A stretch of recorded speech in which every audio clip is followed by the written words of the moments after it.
Right, good evening, Abuja, good evening, Nigeria, good evening from wherever you're listening to us from. This is SPORTBIT, the Wednesday edition, and I am your girl Brenda Shima saying it's good to be here once again. Woman Crush Wednesday, Men Crush Wednesday. Yeah, all of you are my crushes this Wednesday, and I want to say thank you for making our time to join us on the show this evening, 3:30 to 4 p.m. We'll be talking about everything Nigeria, sports day, and the athletes. And of course, lined up for discussion this evening will be the talk on the Tigress. Yes, the Tigress, Nigeria's most decorated basketball team, the female team now precisely, in the World Cup, the FIBA World Cup qualifiers in France, and they are currently dogging it out with Colombia. I mean, Nigeria have already qualified for that tournament, but however, they are in that tournament to just play and get rankings and also prepare themselves for the main World Cup coming up in September in Germany. So that is up for discussion. What it looks like for the Tigers as they go into this tournament is going to be up against the likes of France, also Colombia in that tournament, and now they will look forward to the World Cup come in September in Germany. So what exactly this looks for, what this means for the Tigers, we'll get to find out all of that. And we'll also touch on, of course, the talking about Nigeria's in the Champions League. Yes, performance of Nigeria's teams in the Champions League, precisely Victor Osimhen and Ademola Lookman, our two star boys, former African best players, how they're performing in the Champions League and what this reflects, how it reflects on Nigerian football and Nigerian sport, or African football generally. And also, if time permits, we will touch on the Nigerian Premier League. Yes, matches are ongoing as we look forward to match day 30. It's quite interesting when it comes to title battle in the Nigerian Premier League. All that is up for discussion this afternoon or this evening, I beg your pardon. And if you just joined us once again, it is SPORTBIT, and this is the Wednesday edition where we get to discuss everything around Nigerian sports and the athletes. So I'm not here alone this evening. I've got a guest. Yes, a guest is by my side on my phone. Yes, he's going to be joining me in on the conversation this evening as we discuss everything around the issues that I have just mentioned, talking about the Tigresses in the FIBA Afro Basket, that FIFA qualifying tournament, and also the performance of some Nigerian players in the Champions League, that's the UEFA Champions League, and the MPFL match day. Well, all that up for discussion. So Francis Mujundo is my guest, and he's joining me live now. Francis, good evening and welcome to SPORTBIT. Brenda, good evening. Happy to be with you on SPORTBIT. All right. It's been a long time. Yeah, long time no see, and we're still not seeing, but we're talking now. So yeah, quickly, Francis. I mean, so much is happening precisely in the world of basketball. Nigeria's these Tigers are in the FIBA World Cup qualifying tournament, and some people are saying they're actually just playing this tournament for playing sake. But we know that the tournament, of course, will reflect on the rankings, on their rankings, and also will prepare them for the World Cup. But what is your take on the tournament as Nigeria going against Colombia this afternoon? I hear that's already in the second quarter, and Nigeria is trailing the Blaze and leading that quarter. But what's your take on this tournament and how you think it will affect Nigeria's performance going into the FIBA World Cup in September? So yeah, I thank you so much, for highlighting this conversation. I think it's a very, very important conversation, and I also think maybe because the way basketball is managed in this country, people really don't know how big like the FIBA Women's World Cup is. I mean, Nigeria is already in there playing the qualifiers, and to just to give an update, the game is currently in the fourth quarter with 5 more minutes to go, and Nigeria is sweeping Colombia 65-34. Hold on. Let me recall that. 65-34. Q3, that's quarter 3 in the FIBA. Quarter 4 already. Okay, last time I checked, we were just in 2. Okay, anyways, now Nigeria, the final quarter of the playoffs, or should I say the tournament, and Nigeria already winning Colombia there 65-34, as you can hear from Francis. Go ahead.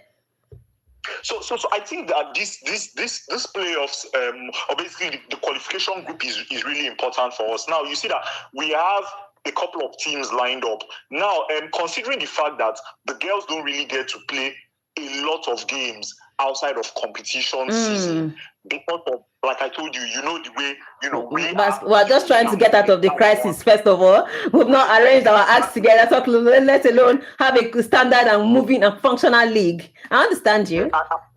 And then secondly, the issues of timing. That's the times that this ladies play their different leagues, yes, across. So this situation, but this series of games leading up to the main event would basically sharpen, the team playing together as a unit. I mean, I really have no doubt about, what they can do at tournament, but, just really get themselves together. They are going to be up against China. China is a very strong side. China has defeated them, before at the main FIBA World Cups, and they had another, tough opponent in Germany. So these games are really going to be important for them moving forward to get themselves together as a team, understand how they play and, the dynamics. They've gotten some new faces to the team, but the core of the team is still the same, which is what I love. Ezine Kalu, I'm Amy Okonkwo. I don't even think Amy started today. Macaulay has been leading the team in points today. She currently has 13 points, but Ezine has basically been, being phenomenal. Going on the court. Exactly. And Palace Kuna is still on team. And then, we still have the legend on the roster, Sarah Ogoke. Yeah, Ogoke. So, the core of the team is still existent, but the strength of a roster also matters based on, the fringe players. That's the players who are on the bench. That also helps the roster, because in a tournament, you have to manage the minutes. And I think these games are going to give the new entrants into the team, time to settle in. And so it's generally good for, game sharpness, and a lot of training and drilling, especially when you are going to be up against supposedly stronger sides, because I think Nigeria is a relatively strong country. The Tigers are relatively strong, and it shows in their coefficient rankings. But then, just to really, put yourself in competition mode, it's very essential. All right, I'm really happy that they play this game. It's actually good to hear that. I mean, Team Nigeria, trailing right there as against Colombia, who they actually describe as their unknown opponents, because looking about their head-to-head, they've not really had the opportunity to play with Colombia, and then going into this tournament, they just say, okay, let's see what the surprise they can pull up. But indeed, Nigeria, as expected, is taking that one home, 65, like you rightly pointed, or you mentioned earlier. Hopefully, the scores have increased by now, and at the end of the day, 2 minutes to go. Oh, 2 more minutes to go. So perhaps you gave us the right scores as you're watching the game before the show wraps up. But now, quickly, let's move away from basketball, of course, to the performance of some Nigeria players, or key Nigeria players in the UEFA Champions League. You watched what happened last night. It was an all-win for Team Nigeria. Galatasaray, not so much of a win, but it was a win. They say a win is a win, regardless of how much it is. So it was 1-0 in favor of Galatasaray against Liverpool, and Victor Osimhen in his squad got that one, the first leg advantage going into to England next week. But for Ademola Lookman, it was a massive 5-2 emphatic victory against the Tottenham Hotspur side. Your take on the result and the performance precisely as it concerns Nigeria players, and what do you think what the effect of this performance on future Nigerian players or future African players who will intend to move to Europe for football?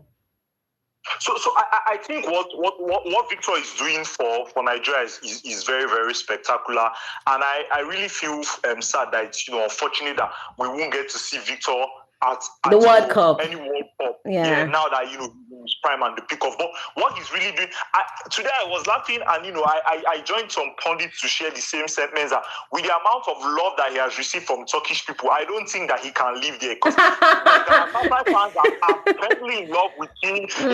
They've hit him at his emotional core, made a grown man cry, showing love for his family and everything. And that's like intent of, brother, we're tying you down here. We don't want you to go. You are family to us. Your pain is our pain. Your laughter is our laughter. We get the message, but we have to move on. But let me hear you. Yeah. So, but beyond goal scoring, I think what I want to point out beyond the goal scoring powers that Victor has is one, his passion and intensity for any team that he plays. Now, Galatasaray are not the most fantastic team when it comes to should I say when you're calling like the higher caliber, they're a good team. They've assembled a Turkish league generally, it's not when you talk of top 5 leagues in the world, Turkish league is not anywhere around it, thereabout. Yeah, definitely. So I'm most of the guys he's surrounded are sort of players who are a bit past their prime. He has Sane, who is much older. He has the Gundogan that's well over 36, played the best years up and everything. But beyond the goal scoring, Victor always wants to contribute to his team, whether it is tracking back, running behind to actually track a defender, whether he's, leading the press, he plays in all phases of the game. Whether he's really holding up the ball well enough just to, allow other attackers room free, you can use him in different phases of the game. You can use him to beat the press by launching long from your goalkeeper. You can use him, as a defensive shield by leading your press line, pinning your defenders. So he's, very versatile, and he's willing to walk his socks off. Yesterday, it was a well-walked corner. You saw how well he leaped. The ball couldn't go, but he directed it for, another of his players leading to the goal. So I think genuinely, what Victor brings to every team is much more than his goal-scoring abilities. And we've even seen that with Nigeria. The fighting, and they never die, never say never spirit. Never say never. Never say never. I think the only thing generally that my only issues with Victor, which I think he's working on now, is just generally his temperament when things are not going well. His way. But that's expected. Some will argue. And that comes from a place of pure passion and just the desire to win. But it's really been amazing so far. If Galatasaray go ahead to make it to the quarters or the semi-final this season, their story will not be without Victor. Drag them out of the module against Juventus when it seems like they were sinking away. Top player. Yeah. Top player. We saw Mola as well. Mola didn't score a goal or frequency, but he was part of a solid, Simeone played a 4-4-2 yesterday, but it was basically a winger playing as a left midfielder, if that makes sense. So he basically also had to take on defensive duties and as well as attacking duties, supporting the front two of Alvarez and Antoine Griezmann. Very excellent play from him. He was substituted to, I think, a bit of a knock and, just to rest him for the second leg. But he has also been delivering. I wish, we got to see, much more people. Club Brugge out and co. You would have gotten to see a lot of other Nigerians. Yeah. Attackers are actually doing so well. They're giving us a lot of traffic on social media. There's like a lot of positive reviews. So I think these performances really also cast a lot of spotlight on Nigeria, that there's a lot of good talent, that is here. So we just need to, harness the data more and also know how to profile our best players. But the future is definitely bright. All right, the future is definitely bright. And already these guys are paving the way for African football players and Nigerian football players, especially, that when they go to Europe and perhaps they find themselves on the UEFA Champions League stage, they will be given an opportunity to showcase their talent, because they know that when Nigeria is mentioned, there is always record to be broken as long as the UEFA Champions League is concerned. Osimhen currently stands the record of the highest goal scorer in ever contribution from a Nigerian player in the Champions League, with 8 goals contribution, scoring 7 with 1 assist. And Victor Ademola Lookman, I beg your pardon, has 7 goals contribution so far in the league, in the Champions League. So, it's quite an impressive one from the Nigerian boys. Hopefully, when they go to the second leg against Tottenham Hotspur and Liverpool, it will be a complete round game for them to win that one. But again, it's quite an interesting one. Well, thank you, Francis, for that analysis as regards to when you talk about the UEFA Champions League. Now, let's come back home, of course, quickly to the NPFL, that's the Nigerian Premier League. We know for sure that matches are the title race is getting very intense. So quickly, Francis, Rivers United back on top of the table with 2 games now to spare, as against the 5 they had in previous match days. Now Rivers and Enugu Rangers trailing behind them there with 50 points, just 2 points apiece. Your take on what you think the result will pan out as we look forward to match day 30 this weekend? I told you the table starts to peak, towards the last 10 games of the season.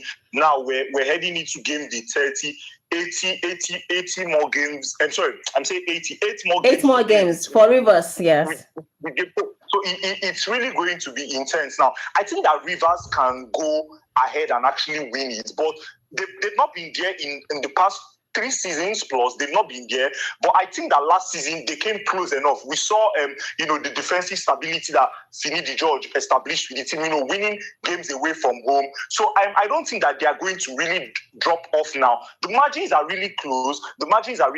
But I think that even if they're going to drop points, every other team too has the potential to drop points. That's what we should keep in mind.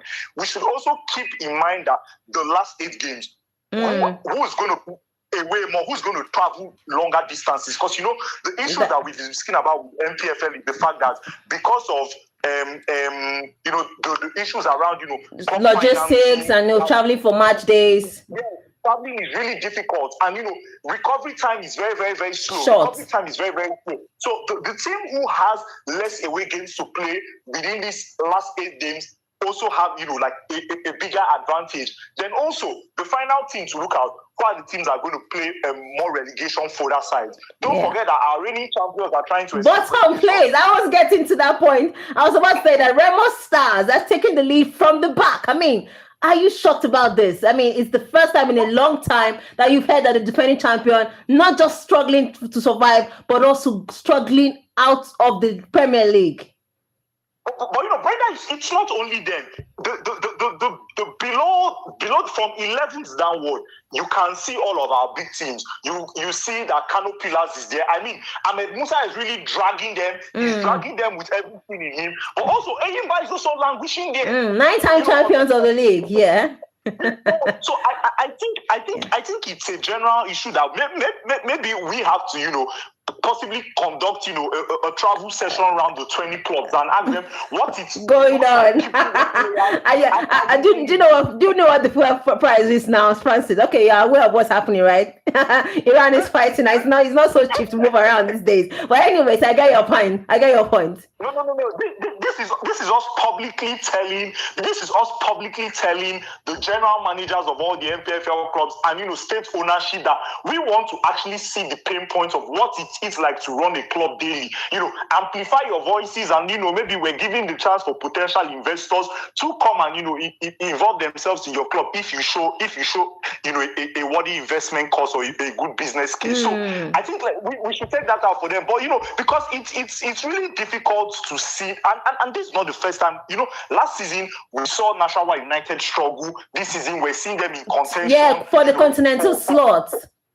So, but I think these are honest conversations that we really need to have. How can a team, stand for? And we saw the same thing with Lobby Stars. Lobby Stars are somewhere now, in the NNL, languishing. We don't even know whether they're going to make a return. But, okay, that hurts differently. I mean, that's my state's club. I mean, put some respect. Yes, they're in the NNL, don't languishing. Most likely, they're preparing to come back to the Premier League. Brenda, football is not a game of sentiment. I know. also managed by former international Daniel Omokachi. Nothing to show. So I think really these are the issues. We have to actually spotlight. But I also like what I'm seeing. So from a positive standpoint, the fact that there's no monopoly in our league. There's no monopoly in our league. And no one person winning it 4 times at a row, like we had in the Premier League, the English Premier League, where Manchester won it 4 times in a row. Come on, Brenda. I'm just saying it's 1-1. Well, even now, where was Arsenal then? But let's move forward. It's good that the MPFL is not like the Premier League. Brother, you can't compare a team managed by Philippe de George to a team managed by Pep Guardiola. I think the stakes are radically different. Okay. Money-wise and experience-wise and access to the best tactics, it's very, very, very different. Brenda, we're still battling low-budget problems like, pitch, whether quality, yes. Able to play. I mean, you had the situation of where Mamelodi Sundowns were willing to pay Remo Stars to play both home and away in South Africa. It tells you. True. Embarrassing. It tells you of the fact that Rivers United. I think generally our league is competitive, but not competitive enough. So also, how do we find sustainability? But I think these are difficult questions. I like the fact that there's no monopoly, but I think it's a situation of concern where we always have to see one big club, who has historically been at the top, actively involved, in our local football for over 20 years, being somewhere in the drop zone. Let me just go back, a little bit to our fans who don't know. Let's take Aqua United. Aqua United won, the league 2021. Yeah, 2021. Yeah, you're correct. And I remember the buzz and everything. That Aqua United, win was what facilitated Olisander's move to Orlando Pirates. If I'm correct, I think that's the exact year. And all of that, it was a fairy tale season. Where are they now? So I think NNL, languishing in the NNL. Languishing in the NNL. I like the competition. I like the fact that new teams spring up, but also we have to address sustainability issues. All right. I think, Brenda, this so this is me a public shout out to asking any general manager, please come on our show. We want to speak to you. We want to know the difficulties of playing 38 games a season, 18, games home and away. Brownie Day has been saying that people should speak up. Yes. People should speak up about what's happening. We see people traveling long distances, fatigue, and these are all of these things that play. Because generally, why I'm passionate about seeing, a much improved and a tougher league, so that we will our big team. So look at Rivers United on top of the table, but they couldn't exit the group stage of the CAF Champions League. Yes. By Power Dynamo at home at the nest of champions. Brenda, that is really embarrassing. Okay, all right, Francis. This is the point where I get to draw the curtain on you for joining us on the show this evening. But quickly, before we go, tell us what exactly is the score right now. You are watching the game. That's talking about Nigeria's Tigers game against Colombia. What is the current score? How did that game end? It was 2 minutes before we kicked off this conversation. What is the scoreline like now as Nigeria's Tigers up against Colombia? Let me just get that because I logged off so that the call. All right, while Francis is trying to get us that score, let's quickly tell you that you can join us on YouTube at Raypower FM Abuja, on YouTube at Raypower FM. We're streaming live, so you can be a part of the conversation, and all our other programs as well. Streaming live on YouTube currently at Raypower FM Abuja. Yes, Francis, quickly, the score. Brenda, 70-37, complete sweep. Oh wow, that is massive. That's like almost half of the mark. 70-36, you said. 70-37. So that was a 43 points winning margin. 70-37. I mean, it was quite an impressive one for the Tigers. Their first opening fixture against Colombia in the FIBA Women's World Cup qualifying tournament, and they have cleaned that one there. 70-37. Good one, and congratulations to Coach Rena Welcome. As she did say, it was going to be a win-win, and Nigeria already started that campaign with a win. Their next game is against China and against South Korea. We also have France in that group. So hopefully we'll see that it's all win for Nigeria, and perhaps they become not just the first in Africa, but maybe top 5 or top 3 in the world when it comes to basketball and women basketball. So thank you so much, Francis, for being a part of the show this evening. Thank you, Brenda. Happy to join you anytime. All right. Okay. So, that makes up all our efforts, our discussion this evening on the show, talking about SPORTBIT on Raypower 100.5 FM. Remember to join us on YouTube for other streaming programs. Our programs are all streaming on YouTube now. You can join us on Raypower FM Abuja. Yes. Click on the YouTube, follow, like, share, and comment. Send in your comments on YouTube, and we'll take them all live as the show goes on. But that's a wrap here for SPORTSBIT this Wednesday. SPORTSBIT makes a return on Friday, and for more discussions on European football and perhaps other sporting activities around the globe. But my name remains Brenda, saying stick listening to Raypower 100.5 FM. Bye for now. Providing 360 degrees of information and entertainment. Reloaded for today's Niger. Raypower. Nigeria's original independent radio station.